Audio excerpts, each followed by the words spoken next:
whispered to Israeli archaeologists in Jerusalem.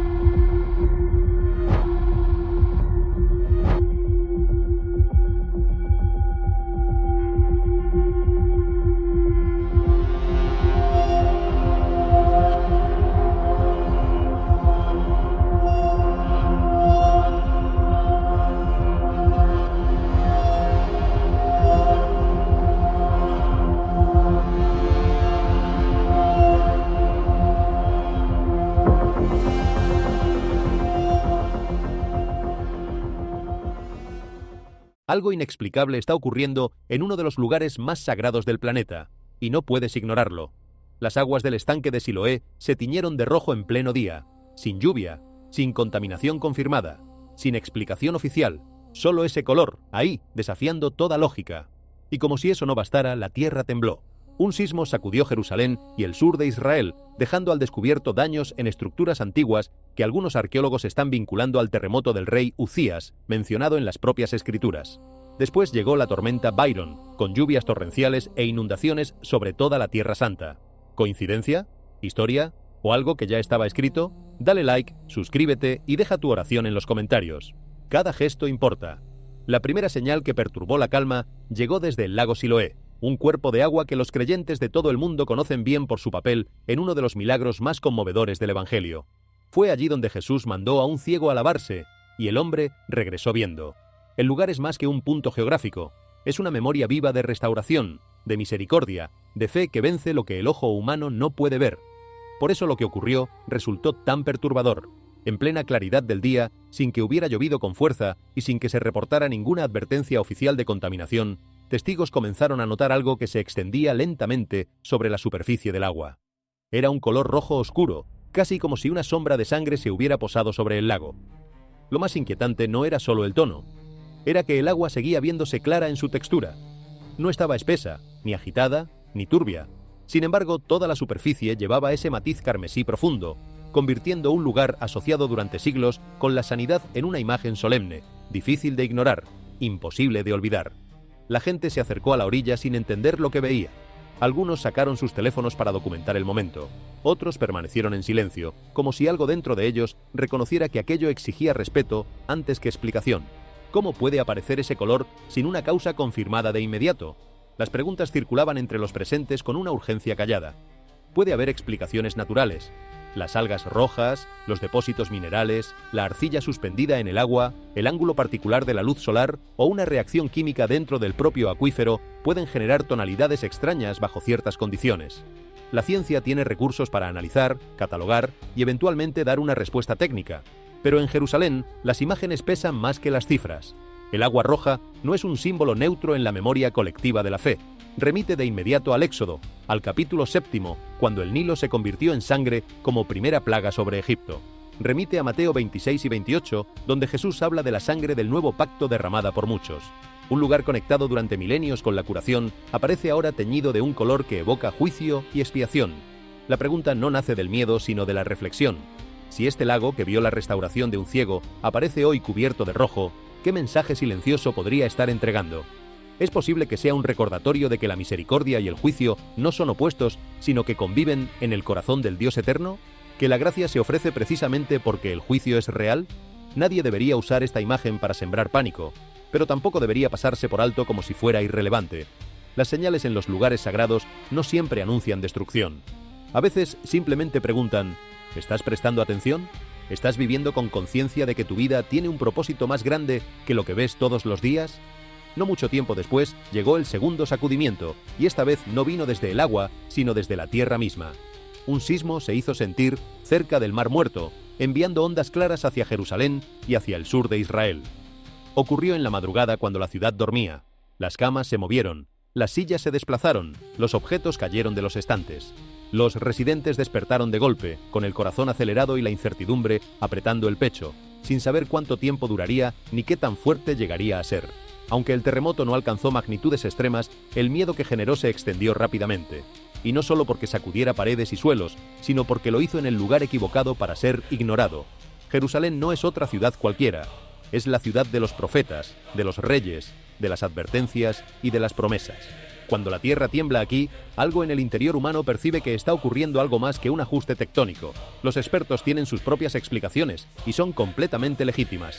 Israel se encuentra sobre un sistema de fallas geológicas que atraviesa la región y que ha producido terremotos a lo largo de toda la historia. La presión acumulada bajo la corteza terrestre se libera en forma de temblores pequeños y medianos con cierta regularidad. No hay nada científicamente inexplicable en un sismo cerca del Mar Muerto. Pero para los creyentes que conocen las Escrituras, ese momento tiene otro idioma. Mateo 24, versículo 7, habla de terremotos en diferentes lugares como una de las señales del tiempo. Ezequiel 38, versículo 19, describe una gran conmoción en la tierra de Israel en los últimos tiempos. Estos textos no piden que cada temblor sea declarado cumplimiento profético. Piden que la gente permanezca despierta, que ore, que no viva anestesiada por la rutina.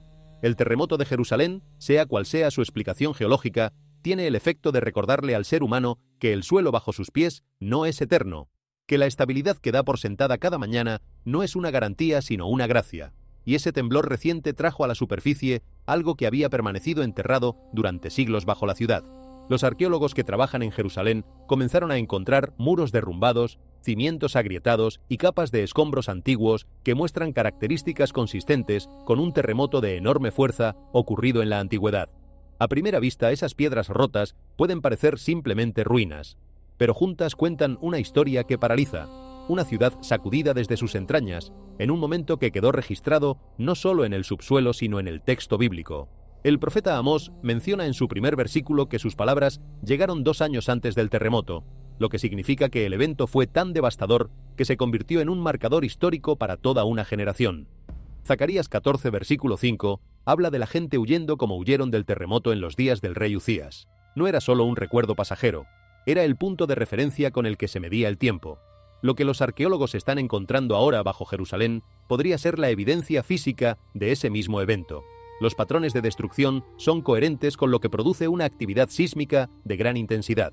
Las grietas siguen líneas que el agua o el tiempo solos no habrían creado.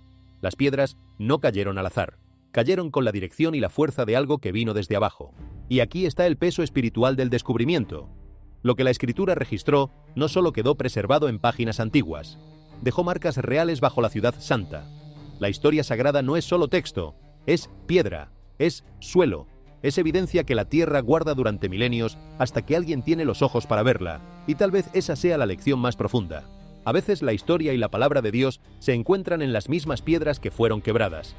Mientras la atención seguía fija en Jerusalén y en los movimientos del subsuelo, otro evento irrumpió sobre la región desde el cielo.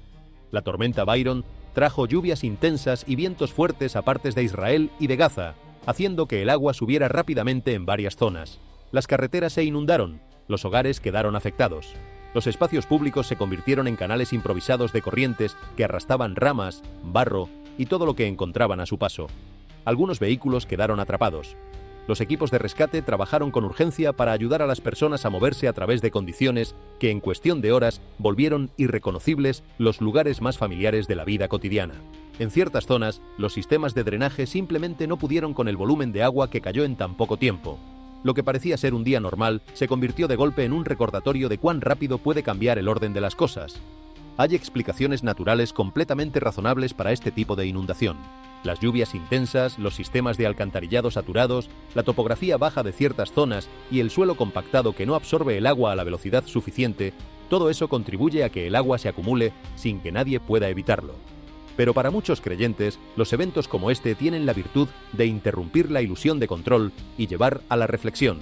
Lucas 21, versículo 25, habla de angustia entre las naciones y de perplejidad ante lo que ocurre sobre la tierra. Esto no significa que cada inundación sea un sello profético. Significa que la naturaleza tiene la capacidad de recordarle al ser humano, con una brutalidad amable, que la vida es frágil. El mensaje no es terror, es humildad, es oración, es compasión hacia quienes están sufriendo mientras otros observan. Cuando el agua sube en la Tierra Santa, la respuesta más fiel no es la especulación, sino el amor. Justo cuando la atención comenzaba a desplazarse desde los eventos naturales hacia los descubrimientos bajo tierra, los arqueólogos que trabajaban a lo largo de la ruta de peregrinación antigua de Jerusalén encontraron algo pequeño, pero de un significado extraordinario. Una tablilla financiera de unos 2000 años de antigüedad, fechada en el período del Segundo Templo, emergió entre las capas de tierra. Al principio podría parecer un objeto ordinario, sin el dramatismo de una espada o un rollo de pergamino, pero sus marcas abrieron una ventana silenciosa hacia la vida cotidiana de la Jerusalén antigua. La tablilla contenía nombres hebreos, números y símbolos que sugieren que fue usada como recibo, nota de pago o registro de transacción. Lo que eso revela es que Jerusalén no era solo un lugar de oración, sacrificio y adoración. Era también un centro activo de comercio, intercambio monetario y movimiento público, especialmente durante las temporadas de peregrinación, cuando miles de personas llegaban a la ciudad desde todos los rincones del mundo conocido. Para quien lee la Biblia, este descubrimiento evoca de manera casi inevitable Mateo 21, versículo 12, cuando Jesús entró al templo, expulsó a los que compraban y vendían, y volcó las mesas de los cambistas. El pasaje muestra con qué profundidad había penetrado el comercio en los espacios conectados a la adoración. Esta tablilla no prueba cada detalle de ese momento, pero nos ayuda a imaginar el mundo que lo rodeaba con una claridad que ningún libro de texto puede ofrecer.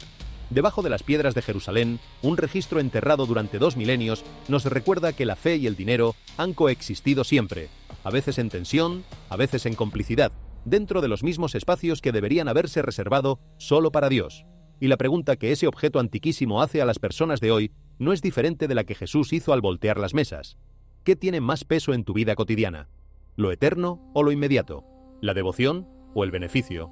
Mientras la tierra seguía revelando sus secretos, el cielo también quiso hablar. En el valle de Cedrón, al atardecer, cuando la última luz del día se extendía sobre las colinas y bañaba el paisaje antiguo con un resplandor dorado, una formación de nubes comenzó a tomar una forma que paralizó a quienes la observaban. Era una figura que se asemejaba a una mano gigante extendida sobre el horizonte. Los bordes eran suaves, como los que produce la condensación natural del vapor de agua, pero la forma general era poderosa, casi como una mano tendida hacia la ciudad. Lo que hacía el momento especialmente impactante era el lugar donde ocurría. El Valle de Cedrón está junto a Jerusalén y cerca de la ciudad de David, un lugar cargado de historia bíblica, de realeza, de promesas divinas y de presencia sagrada. La nube parecía señalar exactamente hacia allí. La luz del crepúsculo acentuaba sus contornos, y quienes la miraban sentían algo difícil de nombrar, pero imposible de ignorar. Por supuesto, hay una explicación simple. Las nubes cambian de forma constantemente debido al viento, la humedad, la presión atmosférica y la refracción de la luz solar. Al atardecer, las sombras y los colores pueden hacer que formaciones ordinarias parezcan más dramáticas de lo que realmente son. Por esa razón, la cautela es necesaria. No debe llamarse milagro confirmado a partir de una imagen en el cielo. Pero para muchos creyentes, la Biblia habla repetidamente de la mano de Dios como símbolo de poder, guía, protección y corrección. Isaías 41, versículo 10 dice: «No temas, porque yo estoy contigo. No te angusties, porque yo soy tu Dios». Entonces, la pregunta permanece: ¿fue aquello solo una belleza fugaz del cielo vespertino? ¿O fue un recordatorio callado de que hay una mano que todavía guía a quienes están dispuestos a levantar la vista, orar y escuchar? Mientras la atención se desplazaba desde las calles antiguas de Jerusalén hacia otras partes de la Tierra Santa, otro descubrimiento emergió desde debajo de Meguido. Bajo el área donde actualmente existe una prisión, los arqueólogos encontraron un mosaico de piso antiguo que se cree pertenece a uno de los lugares de adoración cristiana más tempranos que se conocen. Lo que comenzó como una excavación ordinaria se fue convirtiendo en algo mucho más significativo a medida que se retiraban capas de tierra y un espacio de adoración olvidado reaparecía desde las profundidades. El descubrimiento es importante porque ofrece una mirada rara hacia la vida de los primeros creyentes, antes de que el cristianismo tuviera grandes iglesias, protección pública o edificios religiosos de poder. Esto era probablemente un lugar de reunión sencillo, formado no por el poder o la riqueza, sino por la devoción. El piso de mosaico sugiere que los creyentes se reunían, oraban y adoraban en un tiempo en que su fe todavía era vulnerable, todavía podía costarles la libertad o la vida. Meguido también carga con una asociación bíblica muy fuerte, porque muchos conectan ese lugar con Armagedón en el libro de Apocalipsis. Por eso el descubrimiento siente un peso diferente para quienes conocen la profecía, pero su significado más profundo es más callado que dramático. Un testimonio enterrado ha vuelto a la superficie después de siglos, recordándole a los creyentes que la fe puede sobrevivir bajo presión, en el silencio, bajo el peso de los siglos. Lo que fue oprimido no fue extinguido, lo que fue enterrado no fue olvidado. Volvió, intacto en su mensaje, como testimonio de que la devoción auténtica no necesita monumentos para durar. Pero el detalle más impresionante del mosaico de Meguido no era solo el piso en sí mismo. Era la inscripción tallada en él, dedicando la mesa a Dios Jesucristo. Esas pocas palabras llevaban un peso mucho mayor que su tamaño. no eran simplemente decoración o un detalle artístico colocado ahí para embellecer el espacio. Sonaban como una confesión de fe dejada por creyentes de los primeros siglos, personas que no tenían nada que ganar con esa declaración pública y quizás mucho que perder. Lo que hace que la inscripción sea especialmente importante es su antigüedad. Parece provenir de un período muy anterior a Constantino, anterior a las grandes iglesias públicas, anterior al Concilio de Nicea. Por eso muchos estudiosos y creyentes la ven como una ventana poderosa hacia la comprensión que la iglesia primitiva tenía de Jesús. El mensaje es claro y directo. Estos creyentes no estaban simplemente honrando a Jesús como maestro moral, profeta o líder religioso, lo estaban adorando como Dios. En un tiempo en que la fe cristiana era vulnerable y con frecuencia conllevaba riesgo real, semejantes palabras mostraban un valor y una convicción de profundidad extraordinaria. Siglos han pasado y las voces de esos creyentes guardan silencio. Pero bajo Meguido, las piedras todavía hablan. Al lado de la inscripción, otro detalle del mosaico llamó una atención especial: la imagen del pez ictus. Para alguien que pasa por allí sin contexto, podría parecer un símbolo decorativo simple colocado en el suelo. Pero para los primeros creyentes, el pez llevaba un significado mucho más profundo que el arte. En los primeros siglos de la Iglesia, cuando la fe en Cristo podía traer sospecha, rechazo o peligro real, el pez se convirtió en una señal silenciosa de pertenencia. Permitía a los creyentes reconocerse mutuamente sin hablar demasiado abiertamente, sin ponerse en riesgo, sin delatar al hermano. La palabra ictus era entendida con frecuencia como una confesión abreviada. Jesucristo, Hijo de Dios, Salvador. En solo unas pocas letras contenía el corazón de la fe cristiana. Por eso su presencia en el mosaico importa. Muestra que quienes se reunían ahí no estaban simplemente decorando una habitación. Estaban dejando señales de identidad, de lealtad y de esperanza bajo sus pies. El símbolo también trae a la memoria Mateo 4, versículo 19, cuando Jesús llamó a sus discípulos y dijo: «Síganme, y los haré pescadores de hombres». El pez en el mosaico es así algo más que arte antiguo. Es un recordatorio de misión, de valentía y de la determinación de seguir proclamando el Evangelio incluso cuando la fe tenía que sobrevivir bajo presión. Mirando hacia atrás todos estos eventos inusuales que rodean a Jerusalén, el punto central no es apresurar conclusiones ni declarar que cada uno de ellos es un milagro o una señal definitiva del tiempo. El punto más profundo es cómo estos eventos tocan las preocupaciones reales de la vida humana: el agua, la tierra, el clima, la historia, el dinero, la fe y la necesidad de orientación. El lago Siloé tiñéndose de rojo lleva a muchas personas a pensar en la fragilidad de los lugares que alguna vez estuvieron conectados con la sanidad. Una fuente de agua tranquila puede cambiar de apariencia en un momento, recordando que la calma exterior no siempre revela lo que está ocurriendo debajo de la superficie. Proverbios 4, versículo 23 dice: «Sobre toda cosa guardada, guarda tu corazón, porque de él mana la vida». El terremoto cerca del Mar Muerto y los daños antiguos hallados bajo Jerusalén recuerdan que los cimientos terrenales nunca son completamente seguros. Casas, caminos, muros y piedras antiguas pueden estar en pie durante siglos y aún así pueden agrietarse cuando el suelo se mueve. Esto no debe llevar al pánico, sino a la humildad. El Salmo 46, versículo 1 dice: «Dios es nuestro amparo y fortaleza, nuestro pronto auxilio en las tribulaciones». La tormenta Byron y las inundaciones en partes de la Tierra Santa muestran qué tan rápido puede interrumpirse la vida cotidiana. En cuestión de horas, las carreteras pueden llenarse de agua, los vehículos pueden quedar varados y las familias pueden necesitar ayuda de otros. El mensaje aquí no es miedo, sino compasión. Gálatas 6, versículo 2 dice: «Sobrellevad los unos las cargas de los otros, y cumplid así la ley de Cristo». La tablilla financiera de 2000 años encontrada en la ruta de peregrinación de Jerusalén da otra lección. Incluso en una ciudad santa, el dinero, el comercio y los intereses humanos se movían estrechamente junto a la adoración. Esto recuerda a las personas de hoy que tengan cuidado de que la fe no quede eclipsada por la ambición o el afán material. Primera de Timoteo 6, versículo 10 dice: «Porque raíz de todos los males es el amor al dinero». La nube con forma de mano sobre el valle de Cedrón y los símbolos cristianos hallados en Meguido orientan la reflexión hacia la esperanza. Las personas todavía necesitan dirección, protección y una fe que pueda resistir bajo presión y a lo largo del tiempo. Isaías 41, versículo 10 dice: «No temas, porque yo estoy contigo. No te angusties, porque yo soy tu Dios». Por lo tanto, estas señales no deben usarse para difundir miedo.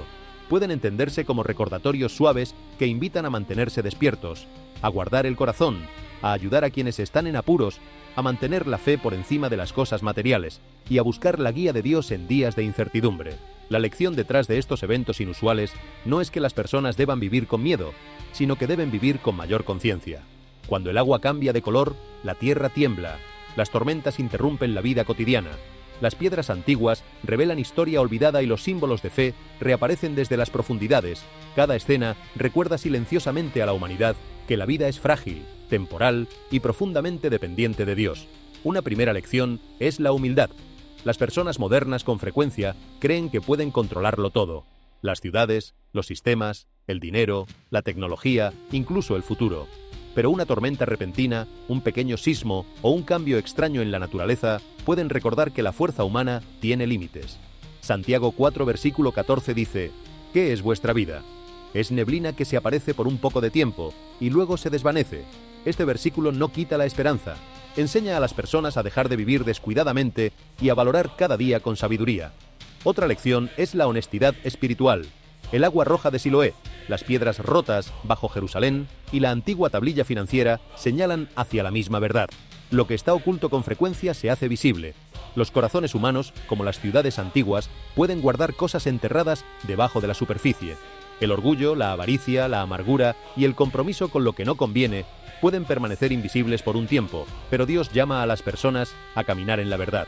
Hebreos 4, versículo 13 dice: No hay cosa creada que no sea manifiesta en su presencia. Esto no está pensado para avergonzar a nadie, sino para invitar de vuelta al arrepentimiento y a la restauración. Una tercera lección es la compasión. Las tormentas y las inundaciones recuerdan que los desastres no solo crean imágenes para que la gente las observe. Afectan a familias, trabajadores, niños y comunidades enteras. La respuesta fiel no es la especulación, sino el amor. Hebreos 13, versículo 16 dice: De hacer bien y de la ayuda mutua no os olvidéis, porque de tales sacrificios se agrada a Dios. Cuando otros sufren, los creyentes son llamados a orar, ayudar, dar, consolar y hablar con bondad. Estos eventos también enseñan discernimiento. No toda nube, tremor, inundación o descubrimiento debería ser llamado milagro o señal final. Los cristianos deben ser cuidadosos, reflexivos y fundamentados en las Escrituras. Primera de Juan 4, versículo 1 dice: No creáis a todo espíritu, sino probad los espíritus si son de Dios. La fe no debe construirse sobre el pánico, los rumores o las afirmaciones dramáticas, sino sobre la palabra de Dios y un corazón estable. Por último, estos momentos recuerdan a las personas que busquen el fundamento correcto. Jesús dijo en Mateo 7, versículo 24, que cualquiera que oye sus palabras y las hace es semejante a un hombre prudente que edificó su casa sobre la roca. El mundo puede cambiar, la historia puede resurgir y la tierra puede temblar, pero una vida edificada sobre Cristo puede mantenerse en paz. El mensaje verdadero es simple: mantente despierto, vive con humildad, ama a los demás, guarda tu corazón, vuelve a Dios mientras todavía hay tiempo para caminar en su luz. Cuando eventos inusuales atraen la atención sobre Jerusalén y la Tierra Santa, la respuesta más útil no es el miedo, sino una fe que se vuelve firme, bondadosa y llena de esperanza. La Biblia nunca llama a las personas a entrar en pánico ante las tormentas, la tierra que tiembla o las señales inciertas. Las llama a recordar quién es Dios, a cuidarse los unos a los otros y a seguir caminando en obediencia. A lo largo de las Escrituras, algunas de las historias más luminosas comenzaron en momentos que parecían confusos, frágiles o imposibles. Piensa en José en Egipto. Su vida estuvo marcada por la traición, la separación y largos años de espera. Sin embargo, Dios usó lo que parecía doloroso para preservar muchas vidas durante la hambruna. Cuando José finalmente habló a sus hermanos, dijo: «Vosotros pensasteis hacerme mal, pero Dios lo encaminó a bien». Génesis 50, versículo 20. Esa historia enseña que incluso cuando las circunstancias parecen rotas, Dios puede todavía transformar la dificultad en provisión, sabiduría y misericordia.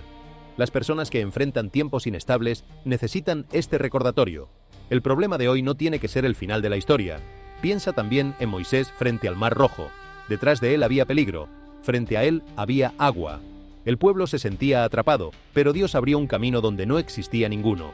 Éxodo 14, versículo 14 dice: «El Señor peleará por vosotros y vosotros estaréis tranquilos».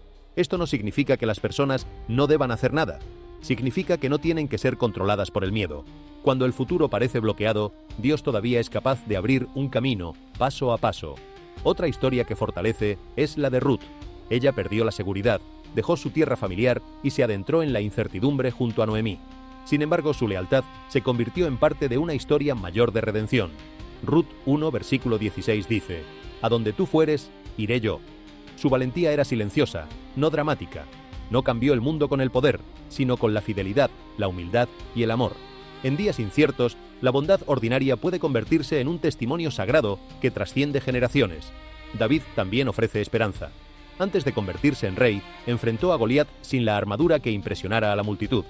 Confiaba en Dios más que en las apariencias, el miedo o la fuerza humana. En 1 Samuel 17, versículo 47, David declaró que la batalla pertenece al Señor. Esta historia alienta a las personas a no medir sus vidas solo por el tamaño del problema que tienen delante. Un momento de temor puede convertirse en el lugar donde crece el valor. La historia de Elías trae consuelo a quienes están cansados. Después de una gran presión, se sentó solo y se sintió abrumado. Sin embargo, Dios no lo aplastó con el juicio. Le dio descanso, comida y una voz tranquila. Primera de Reyes 19, versículo 12, describe al Señor hablando no en el viento, ni en el terremoto, ni en el fuego, sino en una voz apacible y delicada. Ese detalle importa hoy. En un mundo ruidoso, las personas no siempre necesitan más miedo. Necesitan fuerza silenciosa, oración, descanso y la guía suave de Dios. La historia de Daniel da otra lección. Vivió en un imperio extranjero donde la presión era real. Sin embargo, se mantuvo fiel sin odio. Daniel 6, versículo 10, lo muestra continuando su oración como lo había hecho antes, sin importar lo que decretaran los que tenían el poder. Su fe era estable, no temeraria. Cuando las personas se sienten rodeadas por la confusión, Daniel les recuerda que mantengan ritmos espirituales saludables. Oración, integridad, disciplina y confianza. Los discípulos en la tormenta también muestran cuán rápido puede llenarse de miedo el corazón humano. Mientras las olas subían, Jesús estaba con ellos en la barca. Marcos 4, versículo 39 dice: «Calla, enmudece». La tormenta no tuvo la última palabra, Cristo sí. Esta historia es especialmente poderosa porque los discípulos no estaban fuera de la voluntad de Dios cuando llegó la tormenta. Estaban siguiendo a Jesús.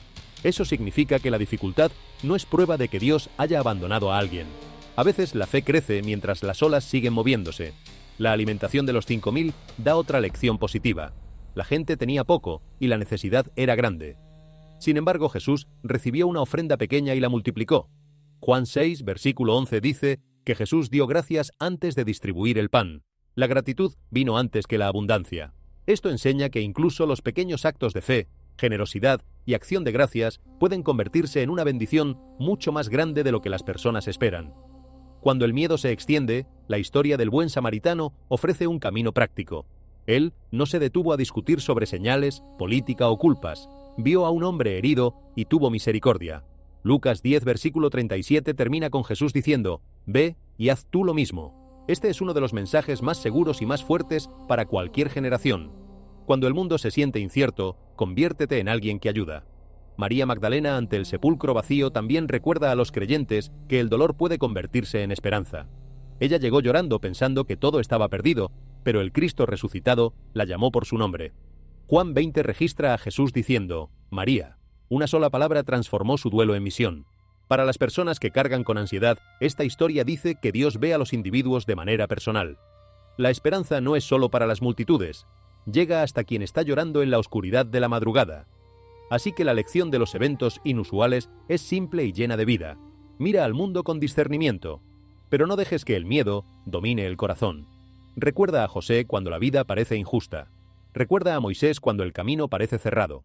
Recuerda a Ruth cuando la lealtad parece costosa. Recuerda a David cuando los problemas parecen demasiado grandes. Recuerda a Elías cuando el alma está cansada. Recuerda a Daniel cuando la presión aumenta. Recuerda a los discípulos cuando llegan las tormentas. Recuerda al samaritano cuando alguien necesita misericordia. Recuerda a María cuando el dolor se siente insoportable. El mensaje de la Biblia no es oscuridad sin esperanza, es luz que entra en lugares inciertos. El Salmo 27, versículo 1 dice: «El Señor es mi luz y mi salvación. ¿A quién temeré?». Por lo tanto, que cada momento perturbador lleve a las personas no más adentro del miedo, sino más cerca de la oración, la compasión, el valor, el arrepentimiento y la confianza en el Dios que todavía guía a su pueblo con misericordia. Y mientras los ojos del mundo seguían fijos en Jerusalén, otra voz empezó a hablar desde la dirección que menos se esperaba. No desde el subsuelo ni desde el cielo, sino desde los bordes del paisaje, desde los montes que rodean la ciudad sagrada. Incendios. No los pequeños fuegos controlados que los agricultores conocen desde tiempos antiguos, sino incendios voraces que avanzaban por el terreno seco con una velocidad que dejaba sin tiempo para pensar. Las llamas devoraban lo que encontraban a su paso: árboles centenarios, matorrales resecos, caminos polvorientos, todo consumido con la misma indiferencia brutal. El humo se levantaba en columnas oscuras que podían verse desde lejos, mezclándose con el cielo y dando al horizonte un tono gris enfermizo. Lo que perturbaba a muchos no era solamente la escala de los incendios, era su ubicación. Las llamas seguían rutas antiguas de peregrinación. Se extendían cerca de monasterios que llevaban siglos en pie. Avanzaban por caminos que en otro tiempo habían sido polidos por los pasos de quienes caminaban con oración en el corazón. Estos no eran descampados sin historia. Eran corredores de memoria, zonas de transición entre el mundo ordinario y lo sagrado. El fuego no solo quemaba árboles, borraba huellas, arrancaba la sombra y exponía el suelo desnudo donde alguna vez la devoción había residido en silencio. La Biblia le ha dado al fuego durante siglos un lenguaje que va más allá de la destrucción.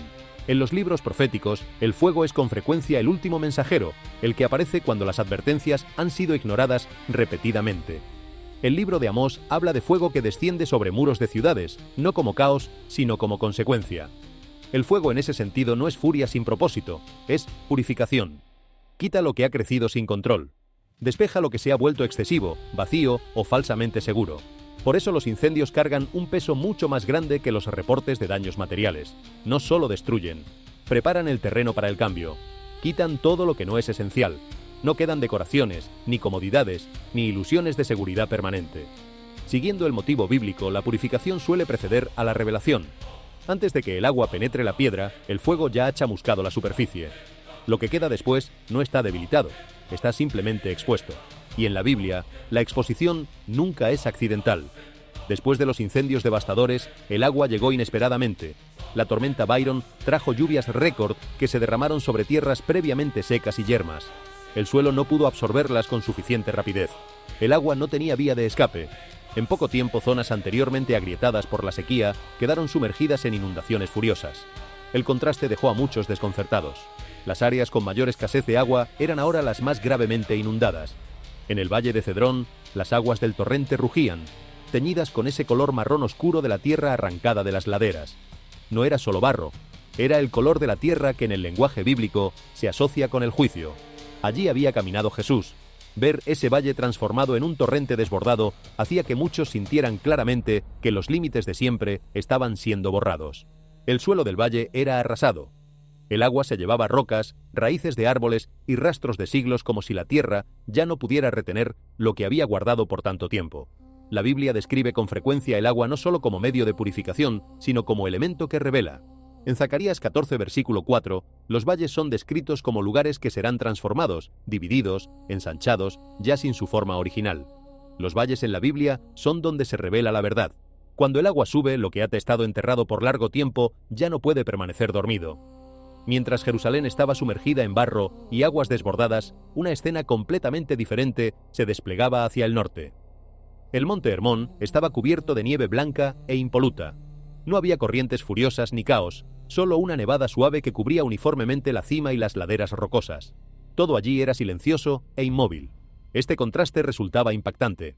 Debajo la tierra estaba revuelta, el agua desbordaba calles y valles, todo era pesado y caótico.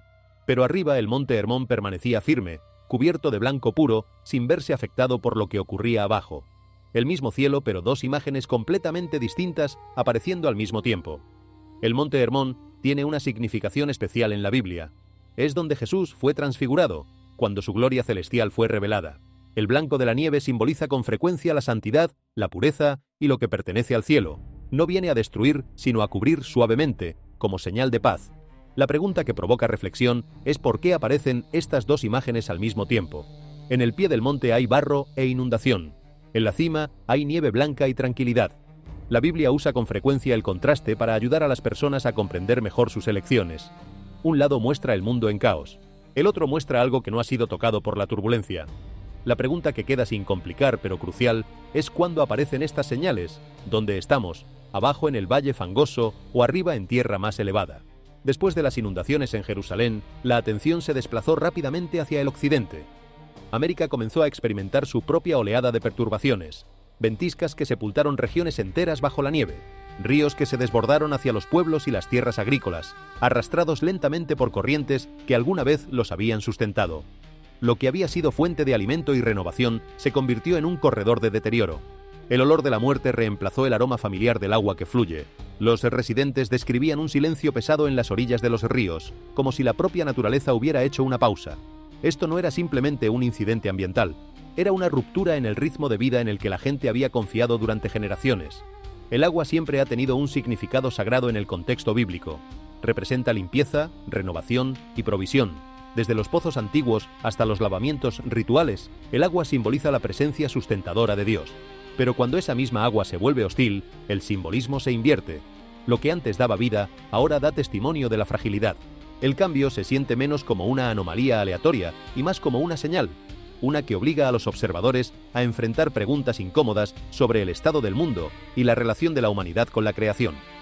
La Biblia registra un momento sorprendentemente similar durante las plagas de Egipto, cuando el juicio fue anunciado no a través del trueno o el fuego, sino a través del agua misma. Las aguas se convirtieron en sangre y los peces murieron. Éxodo 7, versículo 20. En las Escrituras, esto no era meramente un milagro destinado a impactar, sino un mensaje destinado a despertar. El río, el orgullo y el sustento de Egipto se convirtió en el instrumento de la advertencia. La vida fue interrumpida para que los corazones pudieran ser examinados. El paralelo inquieta a muchos hoy. Jerusalén no es simplemente cualquier ciudad, es un punto espiritual focal que las naciones y las tradiciones de fe observan. Cuando las señales aparecen allí, resuenan mucho más allá de la geografía local. Incluso quienes no interpretan estos eventos espiritualmente sienten que algo está desequilibrado, que la relación entre la humanidad y el orden natural parece tensa, quizás incluso invertida. Importa señalar que las Escrituras no presentan tales señales como crueldad, sino como comunicación. El juicio en el sentido bíblico con frecuencia está precedido por la exposición, un desvelamiento de realidades que han sido ignoradas durante demasiado tiempo. El agua que cambia de color confronta a la humanidad con la verdad de que nada de lo que sostiene la vida está garantizado. Nos recuerda que las bendiciones pueden ser retiradas cuando se dan por sentadas, se contaminan o se usan mal. Así que la pregunta se queda suspendida en el aire, más pesada que el agua misma teñida de rojo. Cuando la fuente misma de la vida se convierte en señal de muerte, ¿qué mensaje se está enviando? ¿Es un llamado al arrepentimiento, una advertencia para realinearse o un momento de reflexión antes de que ocurran cambios de mayor magnitud? Los ríos alrededor de Jerusalén no hablan con palabras. Sin embargo, su color cuenta una historia que exige atención, humildad y disposición a escuchar antes de que la advertencia se convierta en algo mucho más definitivo. Mientras los ríos alrededor de Jerusalén cambiaban de color y la vida acuática comenzaba a fallar, otra presión se intensificaba silenciosamente por encima del suelo. La advertencia no permaneció solo en los arroyos y canales, se elevó hacia el aire mismo. En los días que siguieron, un calor opresivo se instaló sobre la ciudad y sus regiones circundantes, acumulándose no en oleadas breves, sino en capas sofocantes que se negaban a levantarse. Lo que comenzó como incomodidad cruzó rápidamente hacia el peligro. Los residentes describían el calor no simplemente como caliente, sino como aplastante. El aire se sentía espeso, casi tangible, como si cada respiración tuviera que ser jalada a través de una resistencia invisible. Las personas que salían reportaban mareos en cuestión de minutos, el pecho apretándose mientras el índice de calor superaba con creces lo que el cuerpo humano está diseñado para soportar. Incluso en el interior, el alivio era limitado. Las paredes absorbían y radiaban calor de regreso hacia los espacios habitables, convirtiendo los hogares en cámaras selladas donde el descanso se volvía casi imposible. Este calor implacable tensionó cada sistema que mantiene a la ciudad funcionando. Los hospitales reportaron oleadas de pacientes que sufrían de deshidratación, agotamiento por calor y golpes de calor. Las salas de emergencia, ya al límite de su capacidad, luchaban por atender la demanda mientras los sistemas de enfriamiento trabajaban sin parar. Al mismo tiempo, las redes eléctricas se doblaron bajo la demanda de unidades de aire acondicionado funcionando continuamente. Los apagones parciales se extendieron por los vecindarios, agravando la crisis al cortar la electricidad precisamente cuando más se necesitaba. Las rutinas diarias se fracturaron mientras escuelas, lugares de trabajo y servicios públicos ajustaban sus horarios o cerraban por completo. Más allá del sufrimiento físico, muchos percibían un significado más profundo en este calor implacable. En las Escrituras, el calor simboliza con frecuencia la prueba, el refinamiento y la exposición. Despoja la comodidad y revela los límites. Bajo tales condiciones, la paciencia se adelgaza, los temperamentos se exaltan y las vulnerabilidades ocultas salen a la superficie. El calor no discrimina. Presiona igualmente sobre el fiel y el incrédulo, obligando a todos a enfrentar cuán frágil es realmente la vida normal. Esto no era una explosión dramática de fuego desde el cielo, sino una presión lenta e inevitable. No había una línea clara donde comenzara, ninguna desviación, ninguna curvatura, como si el suelo fuera estirado a lo largo de un eje fijo. Luego, los instrumentos geológicos registraron movimientos muy pequeños debajo de una montaña. Eran tan débiles que apenas podían llamarse terremotos. No había temblores fuertes, ni réplicas, ni señales de una falla tectónica familiar. Los datos existían, pero los expertos no podían conectarlos con ningún modelo geológico conocido. Lo que realmente desconcertó a muchos fue la dirección de la grieta. Corría de este a oeste. Esta es la dirección mencionada en Zacarías 14, versículo 4, donde la Biblia describe que el Monte de los Olivos se parte a lo largo de este eje cuando el Mesías regresa. Un texto escrito miles de años atrás sin el apoyo de la ciencia moderna, y sin embargo coincidía sorprendentemente con lo que estaba ocurriendo. En ese punto la grieta ya no era simplemente daño superficial, era diferente al deterioro ordinario. Era como si la Tierra estuviera reaccionando lentamente, silenciosamente, pero con una dirección clara. La montaña no se había partido.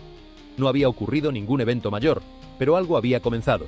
Y a veces las señales más importantes no llegan con ruidos fuertes, sino con cambios pequeños, suficientes para recordar que hay palabras pronunciadas hace mucho tiempo que nunca han desaparecido.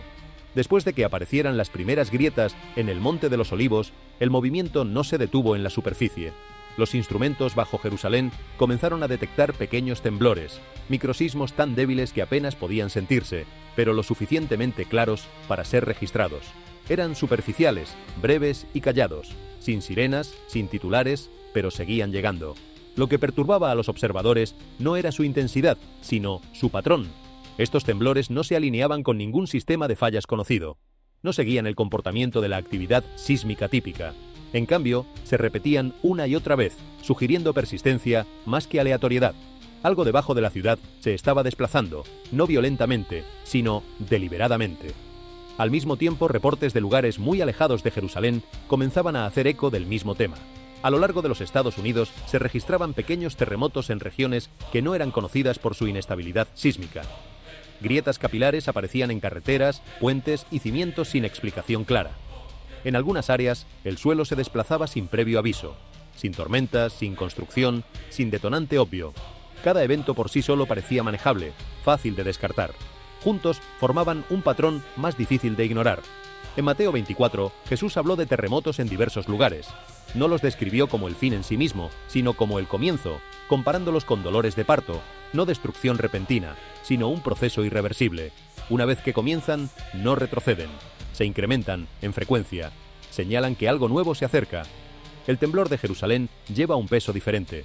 Esta ciudad no es simplemente otro punto en un mapa. Las Escrituras la colocan repetidamente en el centro de la línea temporal de Dios. Cuando Jerusalén se mueve, la Biblia lo trata como algo significativo. Mientras la mayor parte de la atención estaba enfocada en las grietas y los temblores de la superficie, un descubrimiento sorprendente se produjo bajo la montaña de los Olivos. Usando radar de penetración de suelo combinado con análisis de inteligencia artificial, los investigadores identificaron una estructura extraña a gran profundidad bajo tierra. Inicialmente parecía un error de datos, pero a medida que las imágenes del escaneo se volvían más claras, la forma destacaba. Era rectangular, simétrica y hueca, características que no ocurren naturalmente bajo tierra. Esto no era un colapso ni una formación rocosa aleatoria. Parecía ser una cámara construida deliberadamente. Lo que hacía este descubrimiento aún más desconcertante era la falta de registros históricos. La montaña de los Olivos había sido estudiada durante siglos, pero ningún documento arqueológico mencionaba ninguna estructura en esta ubicación.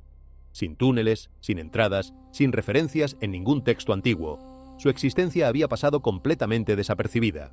El análisis adicional reveló que el cuarto estaba perfectamente alineado hacia la puerta oriental de Jerusalén. Esta orientación era precisa, no simbólica ni aproximada.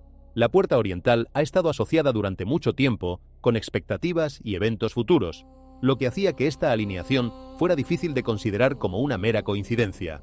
Dentro del cuarto, los escáneres detectaron marcas en una de las paredes interiores. No eran raspaduras aleatorias. Formaban una inscripción clara escrita en hebreo antiguo, una escritura usada en los primeros períodos de la historia israelita.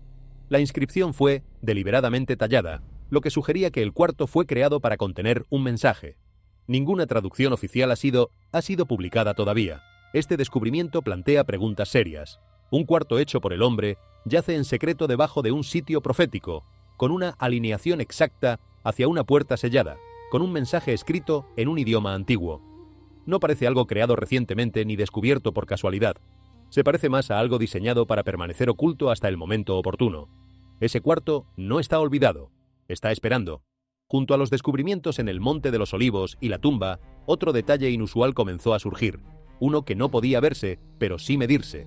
Los equipos de monitoreo sensibles colocados bajo la ciudad vieja de Jerusalén detectaron una vibración constante proveniente del subsuelo. No era ruido aleatorio, era consistente, rítmica y repetitiva. La señal se registraba a aproximadamente 111 hercios. Lo que inmediatamente llamó la atención era su estabilidad. A diferencia de las vibraciones causadas por el tráfico, la construcción o la maquinaria, esta señal no fluctuaba. No aumentaba durante el día ni se desvanecía por la noche.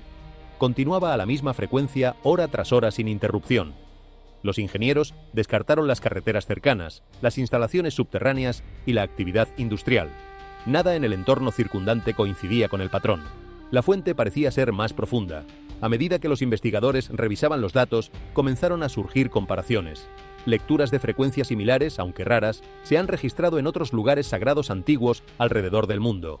Lugares históricamente asociados con el culto, el ritual y la significación espiritual mostraban vibraciones de bajo nivel comparables bajo sus cimientos. Estos lugares están separados por geografía y cultura. Sin embargo, los patrones comparten similitudes llamativas. La ciencia actualmente no tiene una explicación clara. No existe ningún proceso natural conocido que produzca una frecuencia localizada sostenida como esta sin una fuente mecánica. El movimiento geológico típicamente crea señales irregulares. La actividad humana deja firmas identificables. Esta señal no encajaba en ninguna categoría. Lo que hizo el descubrimiento más intrigante fue su sincronización. La frecuencia fue detectada durante el mismo periodo que los temblores bajo Jerusalén, las grietas que se ensanchaban en el Monte de los Olivos y la renovada atención alrededor de ubicaciones selladas antiguas. Individualmente cada evento podía cuestionarse. Juntos sugerían coordinación más que casualidad. Algunos investigadores describieron la señal no como una perturbación, sino como una respuesta. No se comportaba como presión que se acumula hacia el colapso. Se comportaba más como resonancia, algo que reacciona al cambio, que se ajusta al movimiento de arriba y de abajo, casi como si el suelo mismo estuviera reconociendo un desplazamiento. En las escrituras, la Tierra se describe a menudo como activa, no pasiva. Las montañas tiemblan, los cimientos se sacuden. La creación responde cuando Dios actúa dentro de la historia. Estas no son presentadas como exageraciones poéticas, sino como señales de que el mundo físico está conectado a eventos más allá del control humano. Ninguna explicación oficial ha sido emitida sobre la señal de 111 hercios. Como otras anomalías, permanece documentada pero sin resolver. Existe en conjuntos de datos, informes y grabaciones, callada, persistente e inexplicada. Jerusalén siempre ha sido descrita como una ciudad que lleva un peso más allá de su tamaño. Según las escrituras, es un punto focal, un lugar donde el cielo y la tierra se intersectan en momentos decisivos. Si eso es verdad, entonces la vibración debajo de ella puede no ser una advertencia de destrucción. Puede ser una indicación de alineación, como si la ciudad y el suelo bajo ella respondieran a algo ya puesto en movimiento, no aleatoriamente, sino a tiempo. Cuando a los científicos se les dio permiso para abrir y estudiar la tumba dentro de la iglesia del Santo Sepulcro, el plan era directo. El equipo tenía la intención de examinar el sitio, documentar su condición y llevar a cabo trabajo de preservación. Todo fue preparado con anticipación y nadie esperaba que algo extraordinario ocurriera.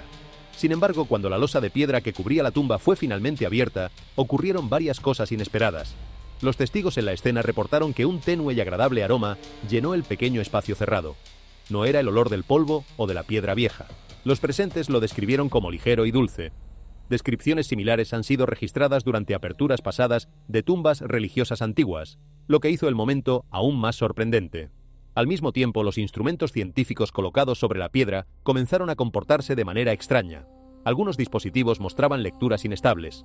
Otros dejaron de funcionar por completo cuando se colocaban verticalmente contra la losa. Cuando el mismo equipo era movido lejos, funcionaba con normalidad.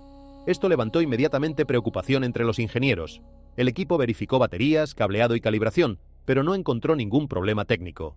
El equipo había funcionado perfectamente antes y después de la prueba. Los fallos solo ocurrieron cerca de la piedra que se cree marca el lugar de sepultura de Cristo.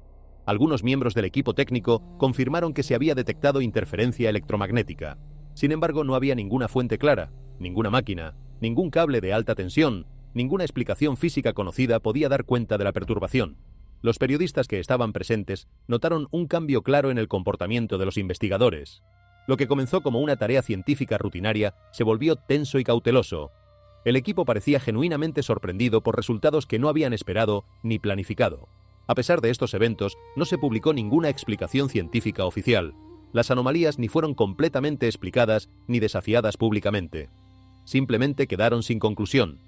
Para muchos observadores este silencio es significativo. La tumba es central para la fe cristiana, conocida como el lugar donde Jesús fue sepultado y luego encontrado vacío. Según las Escrituras, no es un símbolo de muerte, sino de resurrección. Lo que ocurrió durante la apertura no prueba nada científicamente, pero tampoco puede descartarse fácilmente. Los eventos fueron sutiles, no dramáticos, sin espectáculo, sin señal visible, solo pequeñas perturbaciones que plantean preguntas serias. A veces los momentos más perturbadores no son los que sacuden los sentidos, sino los que quietamente resisten la explicación. Cuando se ven individualmente, cada evento reciente puede descartarse. Una grieta en la piedra, un temblor menor, una señal inexplicada, una estructura sellada. La ciencia es hábil para aislar datos, separar variables y examinar cada detalle por sí solo. Pero las Escrituras advierten de manera consistente que las señales más importantes rara vez se revelan de manera aislada. Aparecen como patrones. La Biblia presenta la historia no como una serie de accidentes, sino como una secuencia guiada por tiempos señalados. Eclesiastés declara que hay un tiempo para cada propósito bajo el cielo. Daniel habla de eventos sellados hasta el tiempo del fin. Jesús reprendió a su generación por entender las señales del tiempo meteorológico, pero por no reconocer las señales de los tiempos. En las Escrituras la repetición no es redundancia, es confirmación. Jerusalén está en el centro de este patrón. El Salmo 102 describe a Sión como el lugar que Dios ha elegido, una ciudad designada para un tiempo determinado. Zacarías señala repetidamente a Jerusalén como el punto focal del sacudimiento final de las naciones. Los profetas no tratan el movimiento en esta ciudad como incidental. Cuando Jerusalén es perturbada, las Escrituras lo enmarcan como una señal de que una transición mayor se está desplegando. El Monte de los Olivos lleva un peso similar. Es el lugar donde David huyó en dolor, donde Jesús lloró sobre la ciudad, donde ascendió y donde Zacarías profetiza su regreso. Los Hechos 1 declaran claramente que el Mesías regresará de la misma manera y lugar desde donde partió. Cuando la actividad se reúne alrededor de esta montaña, la Biblia nos enseña a prestar atención no con miedo, sino con discernimiento. Jesús describió el fin no como un caos repentino, sino como una alineación creciente. En Mateo 24 y Lucas 21 enumera señales que ocurrirían en diversos lugares: terremotos, angustia entre las naciones y temor sin comprensión. Compara estas señales con dolores de parto, distintos, repetidos y acercándose más. Un dolor no señala el alumbramiento, un patrón sí. Los profetas refuerzan esta estructura. Isaías habla de la tierra temblando cuando el Señor se levanta para sacudirla con fuerza. Ageo registra a Dios diciendo que sacudirá no solo la tierra, sino también los cielos, para que lo que no pueda ser sacudido permanezca. Hebreos luego hace eco de esto, explicando que el sacudimiento revela lo que es temporal y lo que es eterno. Las Escrituras también muestran que Dios frecuentemente habla a través de la convergencia. Cuando múltiples señales se alinean, geográficas, espirituales e históricas, el mensaje se vuelve más claro. El Éxodo estuvo marcado por señales repetidas. La caída de Jerusalén estuvo precedida por advertencias en capas. La propia resurrección estuvo rodeada de terremotos, oscuridad y velos rasgados. Lo que estamos presenciando ahora encaja en ese marco bíblico. No un solo evento que exige pánico, sino señales repetidas que exigen conciencia. La Biblia nunca instruye a los creyentes a predecir fechas. Los instruye a mirar, a mantenerse despiertos, a comprender las estaciones.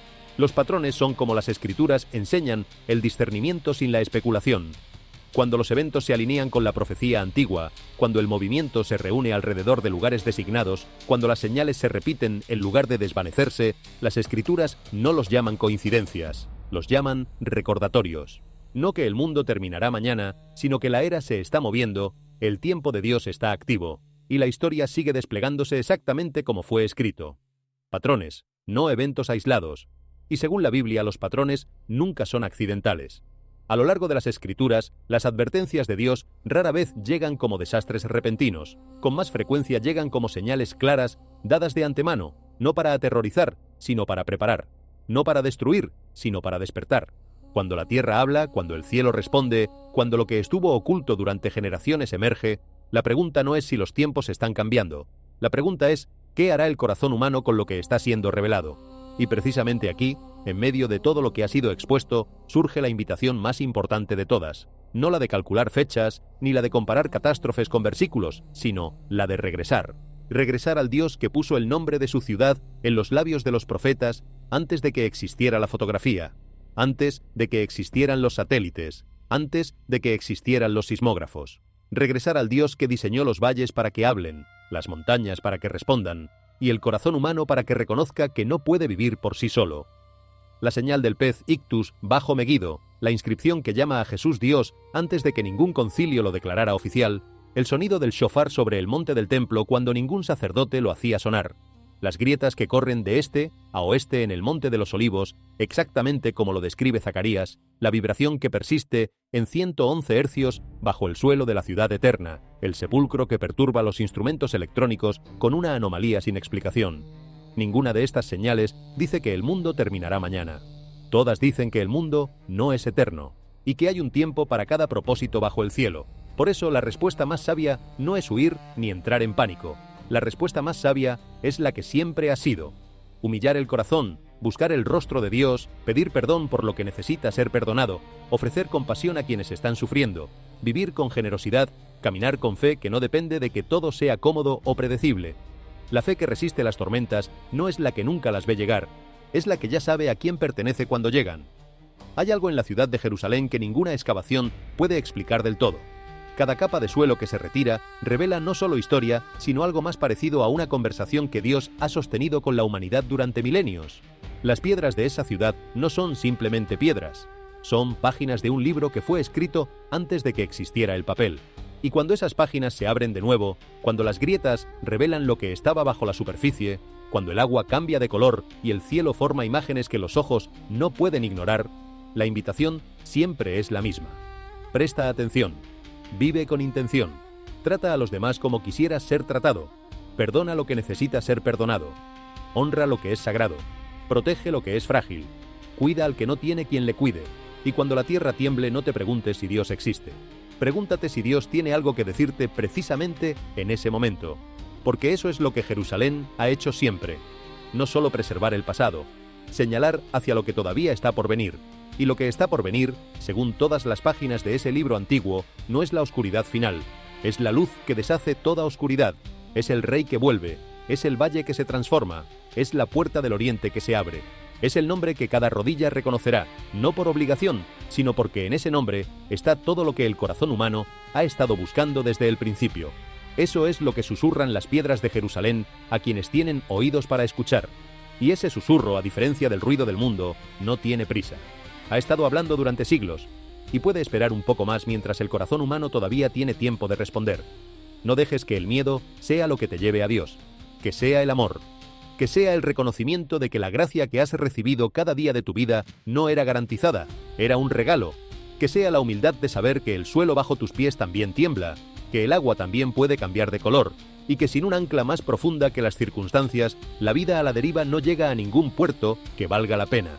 La Biblia tiene una promesa para los que se acercan con este tipo de corazón. No la promesa de que todo será fácil, no la promesa de que las tormentas no vendrán. La promesa de que en medio del viento, el terremoto y el fuego habrá una voz apacible, una voz que conoce tu nombre, una voz que ya encontró la manera antes de que supieras que necesitabas una voz que hizo un camino en el mar, que abrió un sepulcro cerrado, que puso un pez con el tributo exacto en la boca del anzuelo correcto. Esa voz no ha cambiado. Todavía está hablando. Y si hay algo que todos estos eventos inusuales alrededor de Jerusalén pueden hacer por quien los escucha, es simplemente esto: inclinarse un momento, hacer silencio y escuchar. Porque la señal más importante de todas no está en el lago, ni en el terremoto, ni en las nubes, ni en el suelo bajo el monte de los olivos.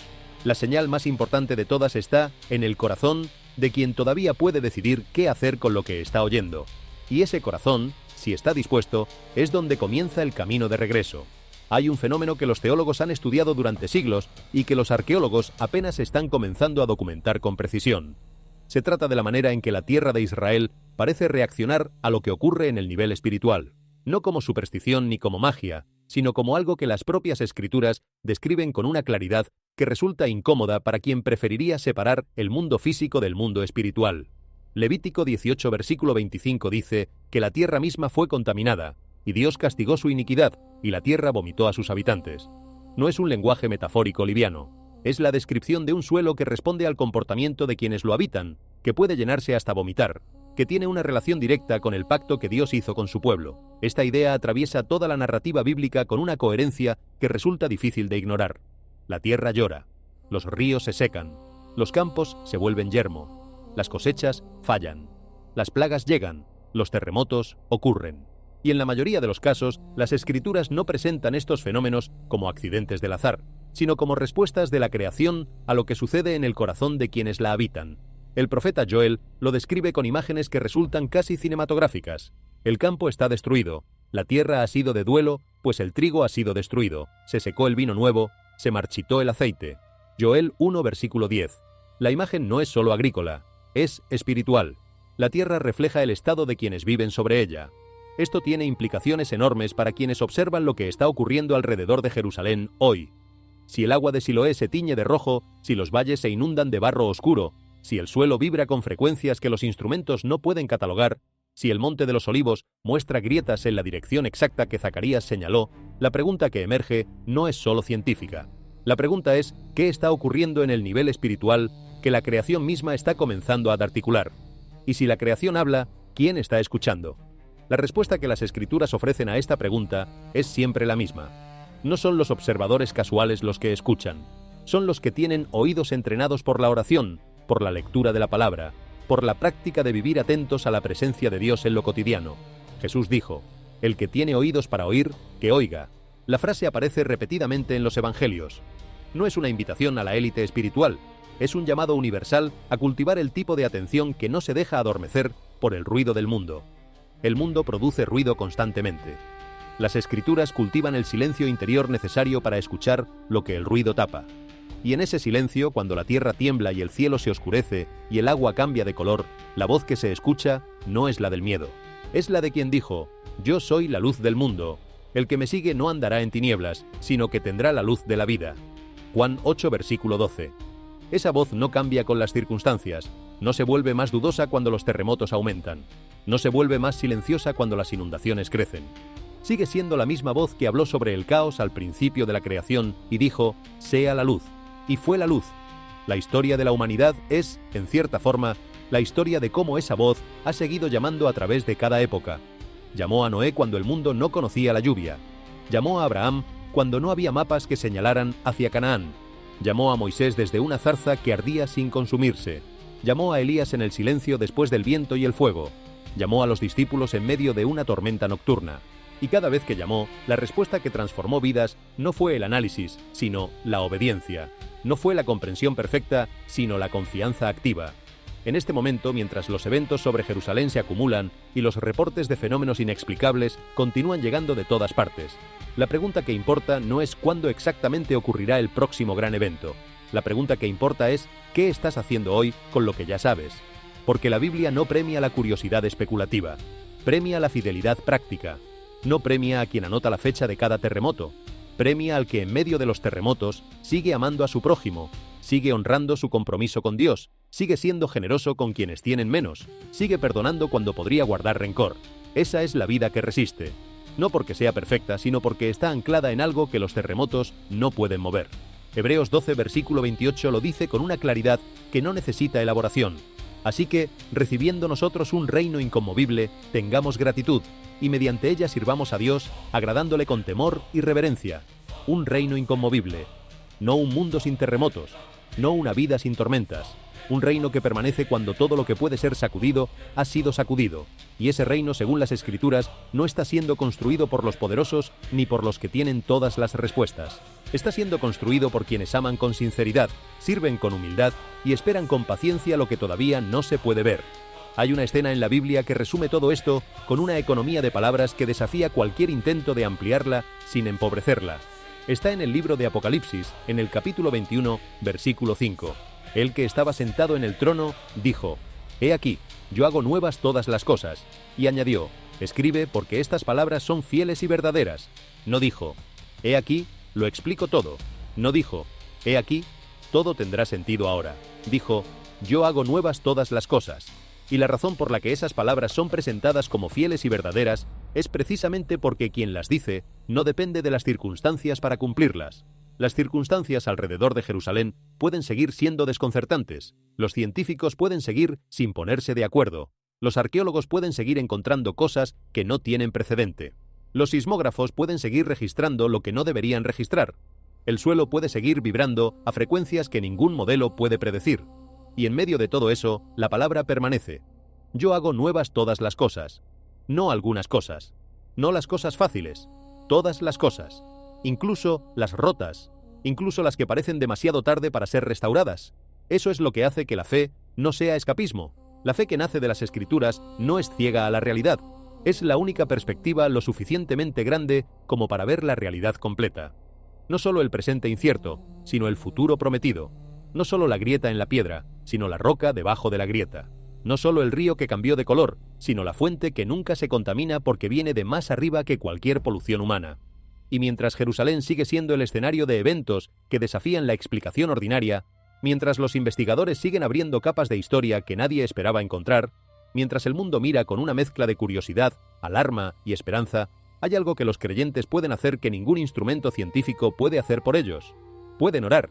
No orar como quien está haciendo un ritual. Orar como quien está hablando con alguien que escucha, que responde, que actúa, que ya conoce el final de la historia y que tiene más que suficiente poder como para escribir los capítulos que todavía quedan por vivir. Cuando el suelo bajo Jerusalén vibra a 111 hercios y ningún geólogo puede explicar por qué, los creyentes pueden orar.